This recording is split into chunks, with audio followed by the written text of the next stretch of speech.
Bonjour à tous, jour de match. Voilà, faut se rattraper de la défaite du PSG. Voici les dernières infos avant le match de ce soir, tout simplement. Une bonne nouvelle est forcément accompagnée d'une mauvaise, donc on commence par la bonne. La bonne, c'est qu'on récupère Ferran Torres. Il était revenu de sélection avec une fatigue musculaire et du coup, il est totalement opérationnel pour ce soir. S'il joue pas ou très peu, vas-y, carré. Il avait manqué l'entraînement hier parce qu'il était malade, voilà, gastro-entérite pour Christensen, qui ne jouera pas du coup aujourd'hui. Bon, c'est pas une blessure musculaire, mais j'espère que parce que ça fait chier sinon. Il est pas là pour... Excusez-moi. En tout cas, évitez-moi cette honte. Hein. Ce côté gauche, Marcos Alonso, Ferran Torres, à Berlin. Il y en a, et puis il y en a, ils sont là quand ça va pas chez Flick. Oh ouais, non mais Xavi nous manque. Bon, attention. Bref, donc voici derrière moi les convoqués là, voilà, il y a les blessés qu'on connaît. Chesney au goal, mais on peut mettre à la Euro, mais je vais en faire une vidéo, je pense, jeudi. Pour le Classico. Faudra faire avec ce qu'on a et puis voilà, faudra battre l'Olympiakos et retrouver vite les hauts du classement parce que j'ai envie qu'on ait l'avantage du terrain. D'accord? C'est important. Air Sport et un autre journal, mais j'ai oublié, du coup, révèle probablement la hausse de départ, pardon, sans Pedri. Attendez, jour de match, Barça contre Olympiakos. Aujourd'hui, il n'y aura pas 10 000 calculs à faire, faudra s'imposer. Troisième journée de Ligue des Champions pour les hommes d'Hansi Flick. Et l'objectif, il est simple, c'est les 3 points. Pour l'instant, en Ligue des Champions, le bilan, c'est une victoire, une défaite. Donc au classement, on a seulement 3 points. Et aujourd'hui, pour cette troisième journée, le Barça doit impérativement aller chercher les 6 points. Sinon, ça va commencer à se compliquer. Et pour éviter tout ça, voici la liste des convoqués avec une mauvaise et une bonne nouvelle. La mauvaise nouvelle, c'est que Christensen est absent à cause d'une maladie gastro-intestinale. Et la bonne nouvelle, c'est que Ferran Torres a reçu le feu vert médical et il est donc de retour. Quelques jours avant le Classico, honnêtement ça fait plaisir, mais malheureusement toujours pas de Rafinha, mais comme je vous l'ai dit il y a quelques jours, l'objectif c'est qu'il soit à 100% pour le Classico. Voici également la compo probable. Alors pour l'attaque, on partirait sur du Lamine Yamal, Marcus Rashford et Ronny Bardi à gauche. Pour le coup ça va être assez spécial car Ronny Bardi on l'a jamais vu à ce poste, mais d'après les rumeurs il pourrait également commencer comme numéro 10, ce qui voudrait dire qu'on pourrait avoir un Fermin Lopez à gauche et un Ronny Bardi en 10,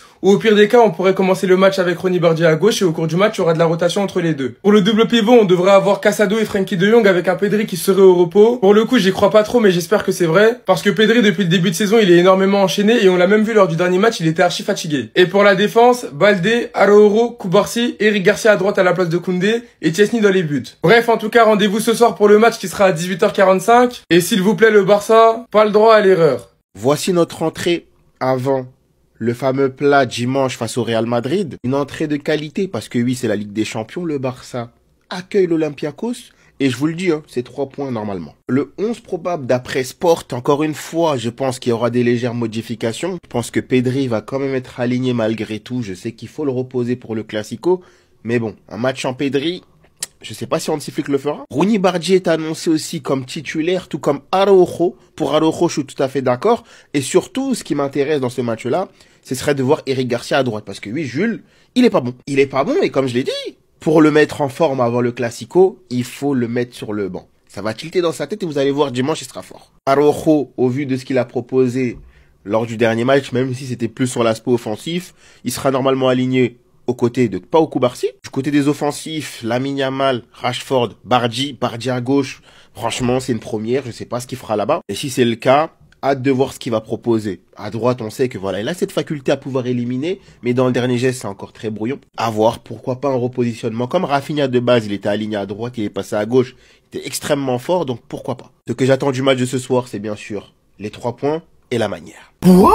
On a du nouveau dans le dossier Julian Alvarez du FC Barcelone. Alors là, personne s'attend à ce qui va se passer. Je tiens déjà à vous informer qu'aujourd'hui à l'entraînement, Hansi Flick a testé ce trio offensif. Lamine Yamal, Marcus Rashford et Ronny Bardi. Étant donné qu'on a eu la confirmation aujourd'hui que Rafinha et Ferran Torres seront absents pour le match face à l'Olympiakos. Et d'ailleurs, comme il est dit ici, ils n'ont pas été présents à l'entraînement d'aujourd'hui. Et en parlant de Rafinha, les amis, depuis qu'il est absent, les Barcelonais commencent à comprendre son importance. Commencez par Hansi Flick lui-même et Fermin Lopez, son coéquipier. Commençons déjà par Fermin Lopez qui a dit en conférence de presse aujourd'hui. Fermin Lopez était en conférence de presse aujourd'hui et à un journaliste qui l'a demandé est-ce que sans Rafinha c'est beaucoup plus compliqué de défendre. Il a tout simplement répondu toute l'équipe a impliqué en défense. Quant à Rafinha, c'est un joueur très important pour nous. Nous espérons qu'il reviendra au plus vite. Et t'as Hansi Flick lui qui dit carrément Rafinha me manque, il a été très important l'an dernier. Inquiète pas mon ami, on voit qu'il te manque. On termine avec Julian Alvarez du FC Barcelone. On a appris ce matin que le Barça aimerait recruter Julian Alvarez, sauf qu'on savait pas exactement ce que l'Atlético de Madrid eux ils en pensaient. Et bah les amis, laissez-moi vous dire dire qu'ils sont disposés à entamer des négociations avec le FC Barcelone.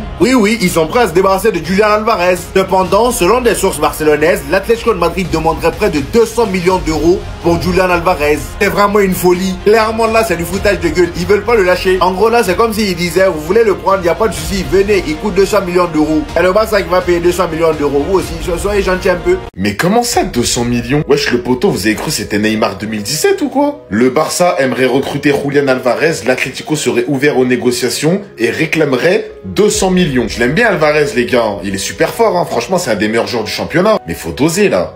200 millions? Wesh les gars, on va acheter Erling Haaland ou comment ça se passe? 200 millions 200! Et il y en a, je crois, faut vous remettre les idées en place. Hein. Donc là, Zarma, un joueur comme lui, ça vaut 200 millions aujourd'hui. On a trop banalisé les chiffres des transferts. On a trop banalisé ça. Moi, je le veux trop au Barça, ce joueur. Je trouve vraiment qu'il a l'ADN pour jouer au Barça. Il a le jeu pour jouer au Barça. En plus de ça, c'est un Argentin coéquipier longtemps avec Messi. Je pense qu'au fond de lui, il aime énormément le Barça. Il y a Lewandowski qui va finir la saison. L'année prochaine, on sait même pas s'il est là. On sait même pas s'il va prendre sa retraite, s'il va partir en Arabie Saoudite ou pas. C'est une bonne idée de recruter Julián Alvarez. Hein. Mais 200 millions, jamais de la vie, je les mets. Surtout que déjà, on n'a pas l'argent. Déjà, de 1, tout le monde le sait que le Barça n'a pas 200 millions. De 2, on n'a pas l'argent. Et de 3, on n'a pas l'étal. Voilà, déjà, il y a 3 points. Non, mais même, les gars, ça fait combien de temps qu'on n'a pas acheté un joueur aussi cher? Ça me rappelle le transfert Dembélé, Coutinho, Griezmann. 200 millions, impossible. Allez vous faire mettre. En gros, voilà ce que ça veut dire, les gars. Non, faut dire les termes au bout d'un moment. Désolé. Le Barça aimerait recruter Julián Alvarez. L'Atlético se dit ouvert à des négociations à partir de 200 millions d'euros, les gars. 200 millions d'euros. En gros, ils nous disent clair d'aller se faire foutre. Et moi, ce qui me fout la rage, les gars, c'est que l'Atlético, c'est un club, on leur a fait tellement de cadeaux, les gars. On se rappelle Suarez. On n'en voulait plus, mais il aurait pu aller ailleurs, je sais pas. Il se comporte comme nos poubelles, en fait. Ils l'ont pris directement. Il leur a fait gagner une Liga, d'ailleurs, c'est une dinguerie. Clément Lenglet, au début, il a super bien démarré au FC Barcelone. Il est devenu finito comme une merde. On voulait s'en débarrasser. Qui vient? L'Atlético. Là-bas, il a une seconde vie. Même si c'est pas le meilleur défenseur du monde, on leur a donné en prêt. Après, il était titulaire chez eux. Ils ont dit on le veut définitivement, mais on va jamais payer 5 millions. Envoyez-le nous gratuit, sinon on va vous baiser. Devinez ce qu'on a fait, les gars. On leur a envoyé Memphis Depay, les gars. Memphis Depay. J'aurais mis une autre fin pour lui, mais il devait tailler, on devait le tège. Devinez où il a fini, les gars? Non, les gars, jure. S'il vous plaît, les gars, devinez. À l'Atlético, les gars. Griezmann. Ils ont allumé le tarot, on a payé. Ils ont allumé le tarot, on a payé. Après tout ça, les gars, devinez où il est reparti, les gars. Et devinez, il est reparti où? À moindre prix, les gars. Est-ce que je dois vous faire un dessin? À l'Atlético, les gars. Sans oublier David Villa. Non, franchement, les gars, en fait, l'Atlético, là, je comprends. Alvarez, c'est leur meilleur joueur. Mais est-ce qu'ils sont obligés d'allumer le tarot comme ça, les gars, wesh? On a toujours fait les bons avec eux. Et en vrai, il faut juste arrêter de les sucer, qu'ils aillent se faire foutre, qu'ils aillent se faire mettre. Ça y est, ma gueule, je mélange tout. C'était si Jorginho do Brasil. Et dites-moi si on devrait payer les 200 millions. Bao! Je vois très peu de gens en parler, mais la journée d'aujourd'hui en Ligue des Champions, c'est un banger. On va trop bien manger. C'était interminable, mais la Ligue des Champions est enfin de retour, avec des gros matchs. Déjà, le Barça, après la défaite contre le PSG, c'est 3 points obligatoires. On aura un très beau Arsenal Atlético, Trust the Process FC contre le Haram Ball. Je pense que le contenu va être immonde, mais je vois Arsenal s'imposer. Un Newcastle Benfica qui est vraiment pas dégueu, mais surtout un Leverkusen Paris Saint-Germain. Voilà, le Leverkusen, en ce moment, ils sont sur une bonne dynamique. Mais le PSG, on sait déjà que c'est la meilleure équipe du monde, tout simplement. Donc, est-ce que Leverkusen va réussir chez eux à aller choper un point au PSG? Bref, les gars, voilà le classement avant le début de cette 3e journée. À mon avis, il y a pas mal de choses qui vont bouger. Karabakh, ils vont pas rester là éternellement. Le grand Barça va venir remettre de l'ordre dans tout ça. Voilà, on va montrer qui est qui. On va reprendre le top 8 à la fin de cette journée ou des prochaines journées. Si on prend les 3 points, évidemment qu'on doit prendre. Mais normalement, ça va le faire. Bref, donc les gars, voilà, j'ai pas vu beaucoup de monde en parler, mais le menu du jour, franchement, pour une reprise de LDC, il est magnifique. J'ai pas parlé non plus de Villarreal Manchester City, qui a un très beau match. Leverkusen PSG, Arsenal Atlético, le retour du Barça, etc. Donc franchement, on va se régaler. Voilà, on va se régaler, on va déguster et c'est fini. Jour de match, les gars, Barça Olympiakos. Le match là, à 18h en plus. Hein, ça... Et c'est pas vous, mais moi, ça me fait bizarre de voir le Barça jouer à 18h avec des champions. Parce que c'est tellement rare de voir le Barça jouer à 18h que ça me fait bizarre. Mais bref, on joue à domicile contre Olympiakos. On avait bien commencé la Ligue des Champions par une victoire, après on a perdu contre le PSG. Et là, le troisième match, les gars, faudra gagner. Voilà, il n'y a pas d'excuse. Oui, c'est vrai, on a beaucoup de joueurs qui sont pas là, mais ça sera pas une raison. Voilà, on a à domicile, on se doit de gagner. Voilà, il faut se relancer en Ligue des Champions. On a la liste de convoqués pour le match de ce soir, les gars. Et il n'y a toujours pas de Rafinha, toujours pas de Lewandowski, toujours pas de Garcia. Et Christensen qui est pas là aussi, les gars, et parce que il a attrapé la gastro, voilà.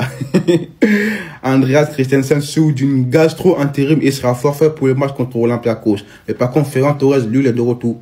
On nous avait pourtant dit qu'il ne sera pas là pour ce soir. Ferran Torres reçoit le feu vert médical et fait partie du groupe d'Hansi Flick pour la rencontre en Ligue des Champions face aux Grecs. Du coup, la compo probable, ça serait ça, Rooney, Rashford, Lamine Yamal en pointe.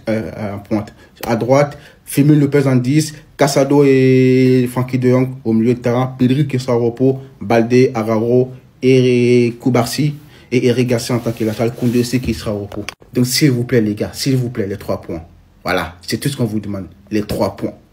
Les actus du FC Barcelone du mardi 21 octobre, c'est parti. On commence tout d'abord avec Pedri, les gars. Donc après le but d'Araujo samedi lors du derby contre l'équipe de Girona en toute fin de match. Donc toute l'équipe bien sûr célébrait, sauf Pedri, les gars. Il sait que les choses ne vont pas bien actuellement du côté du FC Barcelone.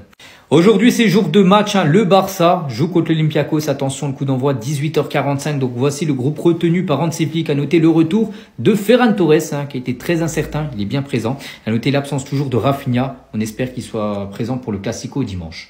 Concernant les compositions probables, donc d'après la presse espagnole, ça pourrait ressembler à ça côté Barça. Donc bien sûr avec Chesney, Eric Garcia, défenseur droit, Araujo, Koubarsi, Balde, Pedri, De Jong, Casado, Lamine Yamal, ailier droit, Rashford en 9 et Fermin Lopez pourrait commencer ailier gauche. On apprend également aujourd'hui que le FC Barcelone aimerait recruter Julián Alvarez. Le gros problème, c'est le prix demandé par l'Atlético Madrid. Il demanderait plus de 200 millions d'euros pour lâcher l'attaquant argentin.